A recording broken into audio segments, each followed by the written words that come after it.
Welcome back, and after a full 24-hour cure we're now ready to carry on the further work on our topsides repair. I'm wearing gloves, I'm wearing goggles, I'm wearing a mask, and I've got a full Tyvek oversuit. Really good policy. Now this involves removing the peel ply, but this just rips away once the epoxy is fully cured. Big advantage is it leaves a textured surface underneath, but a better advantage is that any amine blush occurs on the surface of the peel ply. Really good here. So now you can see me grinding the area with the intention of removing enough laminate to bring it below the level of the existing gel coat. And you can see me doing this very, very carefully, so I'm doing it fairly slowly so I can judge exactly the level that I need. And I'm using also the straight edge to give me a good guide.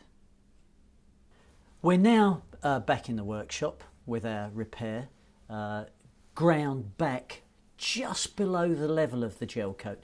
You can see quite clearly around here we've got this bright white edge to the laminate on our repair. And notice how I'm being very careful not to touch this to contaminate the edge. We've got a really good sound repair that's ballistically strong here. I just want to make sure that there's no excess epoxy around the edge, so I'm going to use one of these simple decorators scrapers just to make sure there's no excess epoxy around the edge. You just hear it just scraping just away any excess epoxy. That's nice and clean. I'm then going to dust this with a clean brush. Notice I haven't touched this, and I haven't actually used any solvents that might contaminate this. Solvents are a good way of contaminating a bond, especially the cloth that you use with solvents. Some solvents contain impurities. So now, once I've got this to this stage, I'm going to mask this up, ready for the next step. If I was a professional boat repairer, might be to fill this area with polyester gel coat.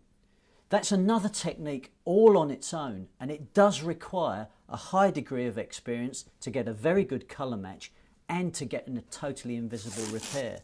But for an aspiring boat repairer, it's a good idea just to fill this area with one of our fillers and then make that good, and then possibly use paint over the surface. A good quality 2-component paint will get you a really good colour match and potentially a good finish.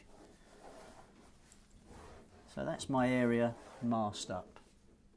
To carry on with our repair in the logical steps, I'm now going to prime this area here. And I'll do that just with one pump of resin, one pump of hardener.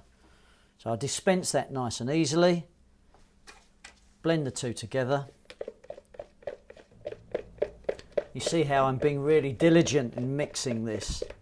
My first step is to prime this surface, and I'm going to do that with a small brush again that I'll nip up with the mole grips. I'm going to brush a thin film onto our repair. This will prime the surface ready for our filler. And you can see here that strong colour change that indicates the epoxy is wicking into any exposed fibres. This is a really, really good policy to do this, because it provides a really good base for your filler. Now, once having done this, I would leave this to become nice and sticky to about the same tackiness as masking tape. Now I've got a surface here that's now as sticky as masking tape, so I'm now ready to apply my filler.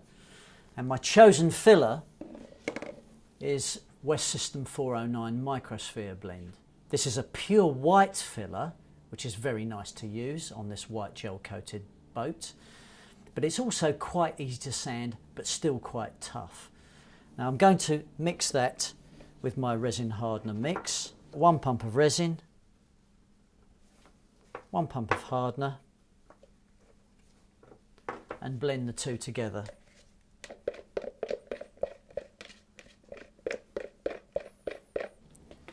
Now within my filler pot I've got a handy little plastic scoop.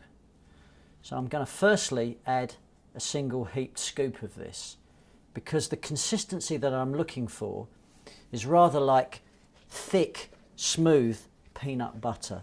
In other words, a consistency that will stay on a vertical surface. Now 1 scoop of filler to this mix simply isn't enough, because we can see that's going to run off our mixing stick, so consequently it's going to run off our work. So I'm going to add another scoop of filler. Now this looks as though it may not blend in, but I can assure you it will blend in. And so we find that we get a really substantial, really stodgy mix, rather like a smooth peanut butter consistency. You can see now we've got something that stays on our mixing stick and won't slump on the work. So I've used really 2 fairly heaped scoops of filler with 1 pump of resin and 1 pump of hardener.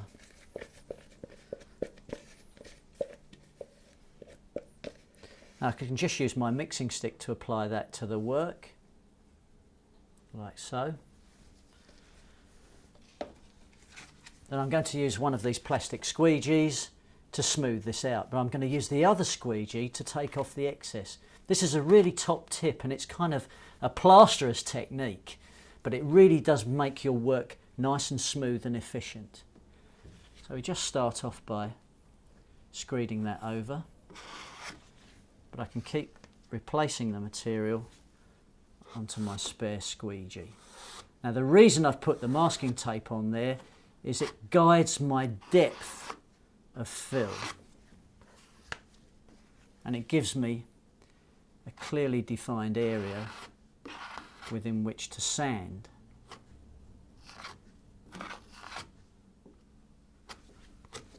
Just add a little bit more filler to that.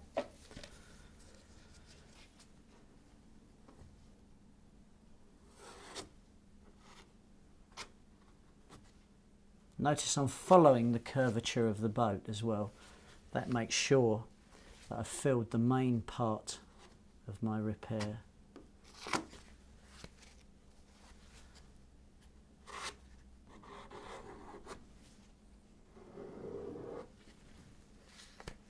There we are. My repair's now filled, and I'm ready to allow this to cure for a full 24 hours before I carry on with the next step, which will be to fair this nice and smooth.